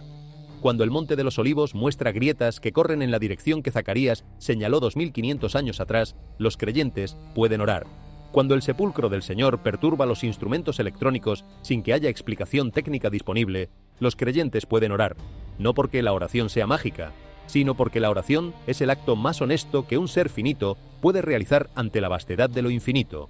Es admitir que no se puede con esto solo, es reconocer que hay un conocimiento que supera el propio, es abrir la mano para recibir lo que no se puede producir con el propio esfuerzo. Y en ese espacio, el espacio que se abre cuando la mano se extiende hacia arriba, en lugar de cerrarse sobre lo propio, ocurre lo que siempre ha ocurrido en los momentos decisivos de la historia. Dios responde, no siempre como se espera, no siempre con los tiempos que se prefieren, pero siempre con fidelidad, siempre con propósito, siempre con un amor que, según el apóstol Pablo, ni la muerte, ni la vida, ni los ángeles, ni los principados, ni las potestades, ni lo presente, ni lo porvenir, ni lo alto, ni lo profundo, ni ninguna otra cosa creada puede separar de quienes están en Cristo Jesús. Romanos 8 versículos 38 y 39. Esa es la palabra final que las señales alrededor de Jerusalén no pueden decir solas, pueden despertar, pueden recordar, pueden llamar a la reflexión, pero no pueden dar lo que la palabra de Dios da, un amor que no tiene condiciones, una esperanza que no envejece, un futuro que no depende del comportamiento de los mercados, ni del estudio de las fallas geológicas, ni de la temperatura promedio del planeta. Depende de la palabra de quien dijo, el cielo y la tierra pasarán, pero mis palabras no pasarán. Mateo 24, versículo 35. Esa es la piedra sobre la que se construye una vida que no colapsa cuando el suelo tiembla, no el conocimiento de cuándo exactamente ocurrirá el próximo evento, no la capacidad de interpretar cada señal con precisión académica, sino la confianza simple, radical y transformadora en que quien hizo las promesas las cumplirá, que quien llamó a los profetas para hablar de Jerusalén siglos antes de que ocurriera lo que describieron, es el mismo que puede hablar a un corazón hoy, que quien abrió el mar rojo, quien multiplicó el pan, quien resucitó de entre los muertos, quien envió su espíritu como promesa de lo que todavía está por venir, ese mismo es fiel. Y así, mientras los eventos continúan desarrollándose, mientras los arqueólogos siguen excavando, mientras los sismógrafos siguen registrando y los satélites siguen fotografiando los patrones que se acumulan alrededor de la ciudad más vigilada del mundo, la invitación que permanece sobre todo lo demás es la más sencilla y la más profunda de todas, la que no requiere ser experto en escatología ni conocer la cronología perfecta de la profecía. La invitación es simplemente esta: ven, y quien tenga sed, venga, y el que quiera, tome del agua de la vida gratuitamente. Apocalipsis 22, versículo 17. El agua de la vida, no el agua que cambia de color en el lago Siloé, no el agua que inunda los valles del Cedrón, el agua que ninguna tormenta puede contaminar, ningún terremoto puede interrumpir, ninguna sequía puede agotar. El agua que Jesús prometió a la mujer samaritana junto al pozo de Jacob cuando le dijo: cualquiera que bebiere de esta agua volverá a tener sed. Mas el que bebiere del agua que yo le daré, no tendrá sed jamás, sino que el agua que yo le daré será en él una fuente de agua que salte para vida eterna. Juan 4, versículos 13 y 14. Esa fuente no está en Jerusalén como ubicación geográfica, está disponible a quienes la piden desde cualquier lugar de la tierra. Y paradójicamente, es precisamente en los momentos en que el agua visible da señales de inestabilidad, en que los ríos cambian de color y los lagos se tiñen de rojo, cuando el alma más sedienta entiende que la fuente que nunca falla no es la que corre sobre la superficie, es la que corre desde antes de la fundación del mundo hasta más allá del final de los tiempos.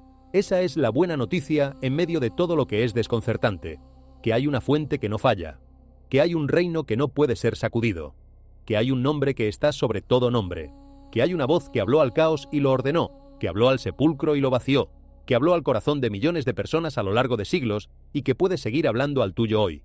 En todo esto, lo más importante no son las señales, lo más importante es a quién apuntan. Las señales nunca fueron el destino, siempre fueron el dedo que señala, y lo que señalan, lo que siempre han señalado, es hacia aquel que dijo: yo soy el camino, la verdad y la vida. Juan 14, versículo 6. No un camino entre muchos, el camino, no una verdad entre varias opciones, la verdad, no una fuente de vida entre distintas alternativas, la vida misma. Que Jerusalén tiemble, que el cielo forme imágenes que los ojos no puedan ignorar, que el suelo revele lo que ha guardado durante milenios, que el agua cambie de color y los valles se inunden de barro oscuro, que los instrumentos científicos fallen en el lugar donde el Señor fue sepultado y resucitó, que todo eso ocurra, porque todo lo que ocurre bajo el cielo tiene por función, si los ojos están bien orientados, apuntar hacia arriba, hacia el lugar donde están guardadas todas las respuestas que la humanidad ha buscado desde el principio, hacia el trono desde el cual se dice con autoridad que nunca se agota: he aquí, yo hago nuevas todas las cosas.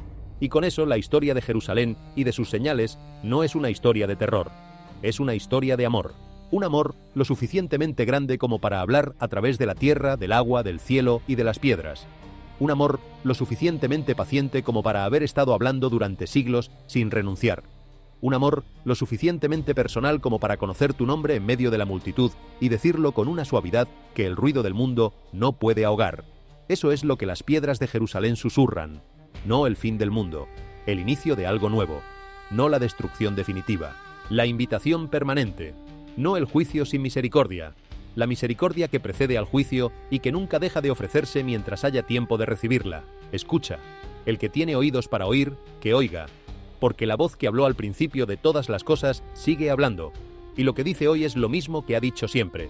Vuelve, regresa, yo estoy aquí, y todavía hay tiempo, que así sea para quienes tienen corazón dispuesto a escuchar, y que la paz de Dios, que sobrepasa todo entendimiento, guarde vuestros corazones y vuestros pensamientos en Cristo Jesús. Filipenses 4, versículo 7. No como un deseo vacío al final de un mensaje, como la promesa más sólida que existe en un mundo que tiembla. La paz que no depende de que el suelo esté quieto. La paz que es posible precisamente porque hay alguien que tiene el suelo en su mano. Y esa mano, como la nube que se extendía sobre el valle de Cedrón al atardecer, sigue extendida. No para amenazar, para sostener. En este punto del recorrido por las señales de Jerusalén, vale la pena detenerse un momento y observar el panorama completo desde una perspectiva más amplia. Porque uno de los riesgos más reales cuando se habla de señales, profecías y eventos inusuales es el de perderse en los detalles y olvidar el propósito. Los detalles fascinan. Las grietas en el Monte de los Olivos que corren hacia el este. La frecuencia de 111 hercios que vibra sin fuente conocida bajo la ciudad eterna. La inscripción en el mosaico de Meguido que declara a Jesús como Dios en los primeros siglos de la era cristiana. El sepulcro que perturba los instrumentos. La tablilla de 2000 años que registra transacciones comerciales en la misma ciudad donde Jesús expulsó a los mercaderes del templo. Todos esos detalles son fascinantes. Y todos esos detalles son reales. Pero el propósito de las señales nunca fue hipnotizar, fue orientar. Una señal de tránsito no fue diseñada para que los conductores se detuvieran a contemplarla indefinidamente. Fue diseñada para informar sobre la dirección correcta y permitir que el viaje continúe. Las señales alrededor de Jerusalén funcionan de la misma manera. No fueron puestas ahí para que la humanidad se detenga en fascinación morbosa. Fueron puestas para comunicar algo urgente sobre la dirección del viaje. Y la dirección que comunican, a través de cada grieta, cada vibración, cada descubrimiento arqueológico, cada fenómeno climático, cada imagen en el cielo, es siempre la misma, hacia adentro y hacia arriba. Hacia adentro significa hacia el propio corazón, donde se encuentran las cosas que necesitan ser examinadas, las actitudes que necesitan ser corregidas, los compromisos que necesitan ser renovados, los perdones que necesitan ser otorgados y recibidos. Hacia arriba significa hacia el Dios que habita más allá de lo que cualquier instrumento humano puede medir, pero que al mismo tiempo está más cerca que el aliento que se respira en este momento. Ese movimiento doble hacia adentro y hacia arriba es lo que la Biblia llama arrepentimiento y fe. No son conceptos abstractos, son movimientos concretos del alma. El arrepentimiento es el reconocimiento honesto de que algo en la dirección que se ha tomado necesita cambiar. La fe es la confianza activa de que hay un Dios que recibe a quienes cambian de dirección y los lleva donde el propio esfuerzo jamás podría llevar. Y ambos movimientos son posibles hoy, no en un lugar especial, no en Jerusalén necesariamente, aunque Jerusalén tiene su peso particular, en cualquier lugar, en la sala de una casa cualquiera, en un automóvil parado en un semáforo, en un cuarto de hospital, en un campo bajo el cielo abierto. Donde hay un corazón que decide mirar hacia adentro y hacia arriba, ahí ocurre lo que ningún terremoto puede producir y ninguna grieta en el Monte de los Olivos puede dar. Una vida nueva. La Biblia lo llama nacer de nuevo. Jesús lo explicó en su conversación con Nicodemo, un hombre religioso y educado que fue a hablar con Jesús de noche, quizás porque no quería que lo vieran, quizás porque buscaba algo que sus estudios no le habían dado. Y Jesús le dijo algo que Nicodemo no esperaba. De cierto te digo, que el que no naciere de nuevo no puede ver el reino de Dios. Juan 3, versículo 3. No le habló de terremotos, no le habló de señales en el cielo, le habló de una transformación interior tan profunda que solo puede compararse con nacer. Empezar de cero, no con los mismos recursos del principio, con recursos nuevos, con un espíritu nuevo, con una vida nueva que no depende de las circunstancias, sino de la fuente de la que proviene. Y esa conversación entre Jesús y Nicodemo llega a su punto más conocido en el versículo 16 del mismo capítulo. Porque de tal manera amó Dios al mundo, que dio a su Hijo unigénito, para que todo aquel que en él crea no se pierda, mas tenga vida eterna. De tal manera amó, no de una manera moderada, no de una manera calculada que mantuviera las distancias seguras, de tal manera que dio lo más costoso que tenía, a su Hijo, para que quien crea no se pierda. Esa es la respuesta al miedo que los eventos alrededor de Jerusalén pueden despertar. No la negación del miedo, no la pretensión de que todo está bien cuando claramente hay cosas que no lo están, sino el amor de Dios como contexto dentro del cual incluso las señales más inquietantes encuentran un significado que no destruye sino que transforma. Porque quien sabe que es amado de esa manera, aunque la tierra tiemble, aunque el agua cambie de color, aunque el cielo forme imágenes imposibles de ignorar, no vive desde el pánico. Vive desde la certeza de que hay alguien que tiene todo esto bajo control, alguien que ya conoce el final, alguien que ya ganó la batalla que importa. Y esa certeza, que nace no del análisis, sino de la confianza, es lo que la Biblia llama paz. No la paz que el mundo ofrece, la cual depende de que no haya problemas. La paz que Jesús prometió antes de ir a la cruz, cuando sus discípulos estaban al borde del pánico, porque Él les había dicho que se iba. La paz os dejo, mi paz os doy. No os la doy como el mundo la da. No se turbe vuestro corazón, ni tenga miedo. Juan 14, versículo 27. Mi paz os doy. No la paz de la ausencia de problemas. La paz de la presencia de Cristo. Y esa presencia no se interrumpe porque el Monte de los Olivos tenga grietas. No se interrumpe porque el lago Siloé se tiña de rojo. No se interrumpe porque el suelo de Jerusalén vibre a frecuencias inexplicables. La presencia de Cristo es más estable que cualquier suelo, más profunda que cualquier abismo y más luminosa que cualquier oscuridad que el cielo pueda producir. Así que cuando el mundo mira a Jerusalén con curiosidad, con alarma, con intriga o con temor, el creyente puede mirar a Jerusalén con algo diferente, con esperanza.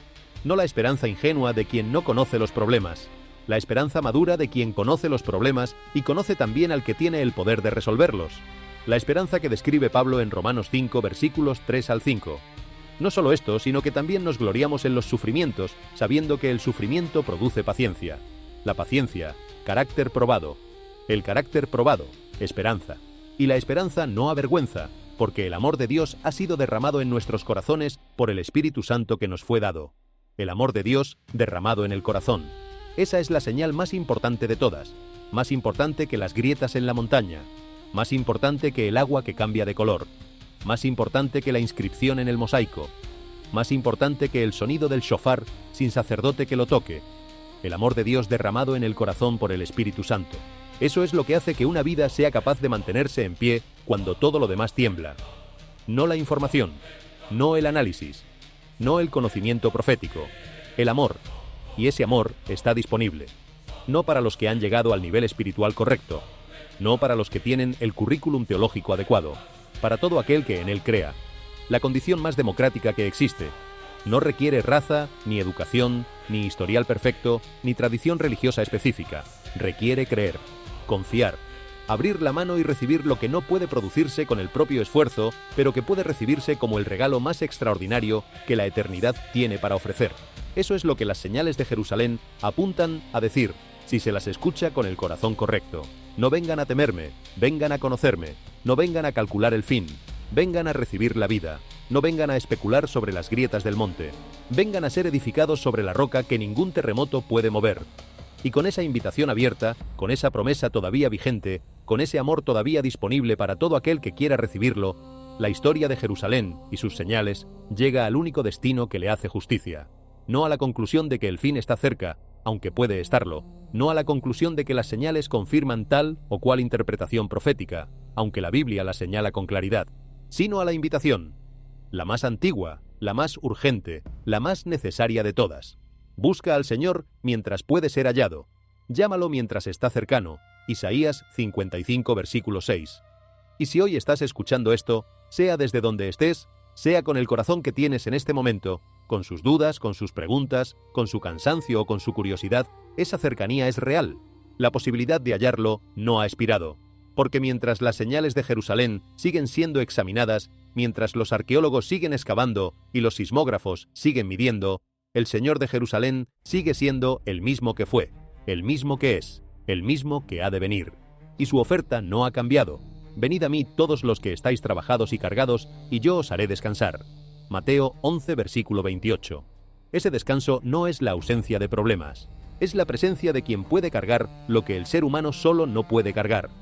Y esa presencia que las señales de Jerusalén señalan desde distintos ángulos y con distintos lenguajes, está más cercana que cualquier grieta, que cualquier nube con forma de mano, que cualquier inscripción bajo el suelo de Meguido. Está tan cerca como una oración, tan cerca como una decisión, tan cerca como el corazón que decide, en este momento, dejar de mirar solo las señales y comenzar a mirar hacia aquel a quien todas las señales apuntan. Que así sea, y que la gracia y la paz de nuestro Señor Jesucristo estén con todos los que escuchan con corazón dispuesto. Existe una dimensión de la historia de Jerusalén que raramente se discute en los contextos donde se habla de señales y profecías, y es la dimensión de la espera. Porque la Biblia no solo habla de lo que ocurrirá, habla también de cómo se vive bien en el tiempo que transcurre entre las promesas y su cumplimiento. Y ese tiempo, el tiempo de la espera, es precisamente el tiempo en que vivimos todos los que habitamos este mundo. La espera es difícil, no porque Dios sea indiferente, sino porque la fe requiere sostener algo que todavía no se ve con los mismos ojos con que se ven las grietas en el Monte de los Olivos o el agua teñida de rojo en el lago Siloé. La fe requiere ver lo invisible, requiere confiar en lo que todavía no ha llegado, y en ese espacio de espera, el ser humano es particularmente vulnerable a dos errores opuestos. El primero es el pánico, que lleva a actuar desde el miedo antes de que haya razón real para hacerlo. El segundo es la indiferencia, que lleva a ignorar las señales porque parecen incómodas o perturbadoras. La sabiduría bíblica navega entre esos dos extremos con una serenidad que solo puede sostenerse cuando el corazón está anclado en algo más firme que las circunstancias. El profeta Habacuc enfrentó este desafío de una manera especialmente intensa.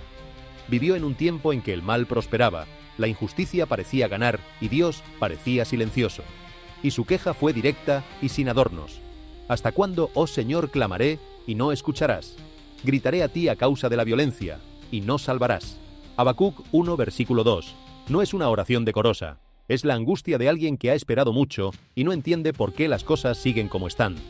Y la respuesta que Dios le dio a Habacuc es una de las más extraordinarias de toda la Biblia. No fue una explicación detallada de cada evento. No fue un calendario de cuándo exactamente cambiarían las cosas. Fue una invitación a escribir la visión claramente, para que el que la leyera pudiera correr. Habacuc 2, versículo 2. Y luego añadió algo que ha sostenido a creyentes en momentos de oscuridad durante más de 2000 años. Aunque la visión tardará aún por un tiempo, más se apresura hacia el fin, y no mentirá. Aunque tardare, espéralo, porque sin duda vendrá, no tardará. Habacuc 2, versículo 3. Esas palabras no son el consuelo vacío de quien no entiende el sufrimiento. Son la declaración de alguien que conoce el final desde el principio y que puede decir con autoridad que el retraso no es negación, que la tardanza no es abandono, que aunque la visión no haya llegado todavía, llegará, sin duda, sin fallar. Esta es la actitud con la que el creyente puede observar los eventos alrededor de Jerusalén, no la del que entra en pánico porque las señales se acumulan, no la del que las ignora porque lo perturban, sino la del que dice: veo las señales, entiendo que apuntan hacia algo que está siendo preparado, confío en que el que prometió es fiel, y mientras tanto vivo de la manera que me fue mostrada como correcta, amar a Dios y amar al prójimo, porque esa doble fidelidad, amar a Dios y amar al prójimo, es lo que Jesús mismo señaló como el resumen de toda la ley y los profetas, no el análisis escatológico perfecto, no la cronología profética sin error, el amor, un amor que se expresa en la oración y en la acción, en la adoración y en el servicio, en el tiempo dedicado a estar delante de Dios y en el tiempo dedicado a estar presente para los demás. Y cuando ese amor está funcionando, cuando es real y no solo declarativo, la espera deja de ser una tortura. Se convierte en una preparación, como la preparación de quien sabe que un invitado importante llegará pronto y usa el tiempo disponible no en ansiedad, sino en hacer que todo esté listo para recibirlo bien. Esa actitud tiene un nombre en la tradición bíblica. Se llama vigilancia. Y la vigilancia que Jesús pidió no era la del que mira el reloj con desesperación, era la del siervo fiel que hace su trabajo con excelencia, porque sabe que el Señor puede llegar en cualquier momento y quiere que lo encuentre haciendo exactamente eso, siendo fiel en lo que se le confió. Lucas 12, versículo 43, lo captura perfectamente. Bienaventurado aquel siervo al que su Señor, cuando venga, halle haciendo así, no el que haya calculado la fecha correcta, el que esté haciendo lo correcto, no el que haya acumulado más información profética que nadie, el que esté siendo fiel en lo pequeño, en lo cotidiano, en lo que está en su mano hacer hoy. Esa es la respuesta práctica a las señales de Jerusalén. No llenar cuadernos de notas con cronologías, llenar los días con acciones que reflejen el reino que se espera. Ser misericordioso, ser justo, caminar con humildad, servir al que tiene necesidad, honrar a Dios en las decisiones cotidianas, perdonar antes de que el rencor eche raíces, dar antes de que la generosidad parezca costosa, orar antes de que la crisis haga inevitable la oración. Porque al final del día, cuando las señales han llamado la atención y la reflexión ha tenido su espacio, la pregunta que importa es la misma que siempre ha importado. ¿Cómo estás viviendo? No, ¿cuánto sabes? No, ¿qué interpretación profética tienes? ¿Cómo estás viviendo? ¿Con amor? ¿Con integridad? ¿Con generosidad? ¿Con esperanza? ¿Con la clase de fe que produce fruto visible en el mundo visible? Las señales de Jerusalén son un llamado a la vida, no a la contemplación estéril de lo que puede ocurrir, sino a la acción plena de lo que puede hacerse hoy. Porque el día en que el Señor regrese, según sus propias palabras, la pregunta que se hará no será cuánto supiste, sino cuánto amaste. No cuántas señales identificaste, sino cuántos hambrientos alimentaste, cuántos sedientos saciaste, cuántos desnudos vestiste, cuántos enfermos visitaste, cuántos presos consolaste. Mateo 25, versículos 34 al 40. Esa es la escatología práctica. No la que llena el calendario, sino la que llena de sentido cada momento. No la que genera ansiedad sobre el futuro, sino la que genera responsabilidad sobre el presente. Y en esa responsabilidad, en esa fidelidad cotidiana, en esa vida que se entrega con amor, en los espacios pequeños de cada día, es donde se encuentra la respuesta más honesta a todo lo que las señales de Jerusalén tienen para decir. Las piedras seguirán hablando. Los instrumentos seguirán midiendo lo que no pueden explicar. Los arqueólogos seguirán encontrando capas de historia que nadie esperaba. El suelo seguirá vibrando. El cielo seguirá formando imágenes. El agua seguirá cambiando de color de maneras que desafían la explicación inmediata. Y en medio de todo eso, el llamado de siempre seguirá siendo el mismo. Ve, sirve, ama, perdona, da, ora, confía, espera con esperanza activa. Vive de manera que cuando el Señor llegue, te encuentre haciendo exactamente eso, siendo fiel en lo que se te confió, amando a Dios con todo tu corazón y a tu prójimo como a ti mismo. Esa es la señal más importante de todas, no la que aparece en el lago Siloé, ni la que se registra bajo el Monte de los Olivos, la señal del amor en acción, la señal de una vida que ha tomado en serio el Evangelio y lo vive no porque las circunstancias sean perfectas, sino porque el Señor es fiel. Y esa señal, a diferencia de todas las demás, no necesita instrumentos de medición, ni análisis arqueológico, ni interpretación sismológica.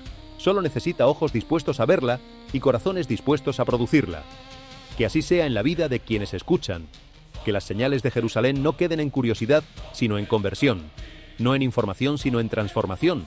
no en conocimiento especulativo sino en amor práctico, no en el análisis de lo que puede ocurrir mañana sino en la fidelidad a lo que puede hacerse hoy, y que la ciudad que ha sido testigo de tantos momentos decisivos de la historia humana, la ciudad que vio caminar al Hijo de Dios por sus calles empedradas, que vio el suelo temblar cuando Él entregó su vida en la cruz, que vio el sepulcro vaciarse en el amanecer más extraordinario de todos los amaneceres, que sigue siendo el escenario de señales que el mundo no puede explicar con sus propias categorías, que esa ciudad siga siendo lo que siempre ha sido para los que tienen fe, un recordatorio de que Dios es fiel, de que la historia tiene un propósito, de que el amor es más poderoso que la muerte, y de que todavía hay tiempo para responder al llamado que resuena desde antes de la fundación del mundo hasta este mismo momento en que estas palabras llegan a tus oídos. Ven. El espíritu y la novia dicen, ven. Y el que oye, diga, ven. El que tiene sed, venga. Y el que quiera, tome del agua de la vida gratuitamente. Apocalipsis 22, versículo 17. Esa invitación nunca caduca. Y si hay algo que estos eventos inusuales alrededor de Jerusalén logran, que sea renovar en quienes los escuchan la urgencia de responder a esa invitación. Hoy, no después, no cuando las condiciones sean perfectas, no cuando todas las preguntas tengan respuesta. Hoy, con el corazón que se tiene, con la vida que se tiene, con la fe que se tiene, aunque sea pequeña, como un grano de mostaza. Porque Jesús dijo que un grano de mostaza es suficiente para mover montañas. Mateo 17, versículo 20. Y si el Monte de los Olivos está comenzando a moverse de maneras que los instrumentos no pueden explicar, tal vez sea el momento de descubrir de primera mano qué puede hacer una fe pequeña pero genuina en manos de un Dios que no tiene límites. La historia de Jerusalén no ha terminado, pero la historia de cada persona que escucha su llamado tampoco tiene por qué terminar en el lugar donde comenzó. Puede comenzar de nuevo, hoy, en este momento, con la misma fe que movió a Abraham a salir sin saber a dónde iba, que sostuvo a David frente a Goliat, que mantuvo a Daniel en su rutina de oración cuando los leones esperaban, que llevó a María Magdalena de vuelta al sepulcro a pesar del dolor, que transformó a Pedro de negador en predicador, y que puede hacer algo igualmente extraordinario en cualquier corazón que esté dispuesto a decir sí. Sí a Dios, sí a la vida nueva, sí al amor que transforma, sí a la esperanza que no avergüenza, sí al camino que lleva a casa, porque Jerusalén con todas sus señales y sus misterios apunta hacia una sola dirección, hacia el que dijo, yo soy la puerta, el que por mí entrare será salvo. Juan 10, versículo 9.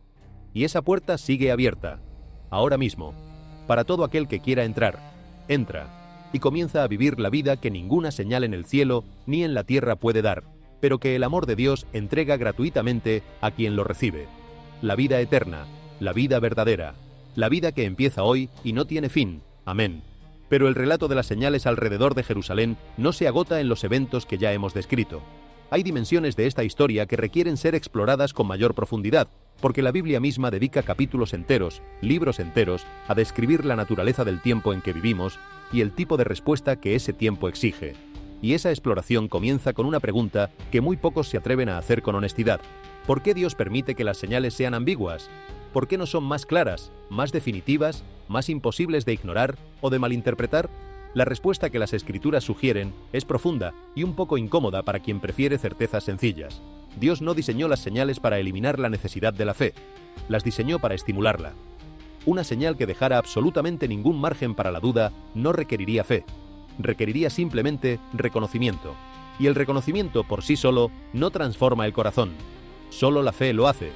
Hebreos 11, versículo 6 lo establece con claridad categórica. Sin fe es imposible agradar a Dios, no difícil, imposible, porque quien se acerca a Dios debe creer que Dios existe y que recompensa a los que lo buscan, que Dios existe.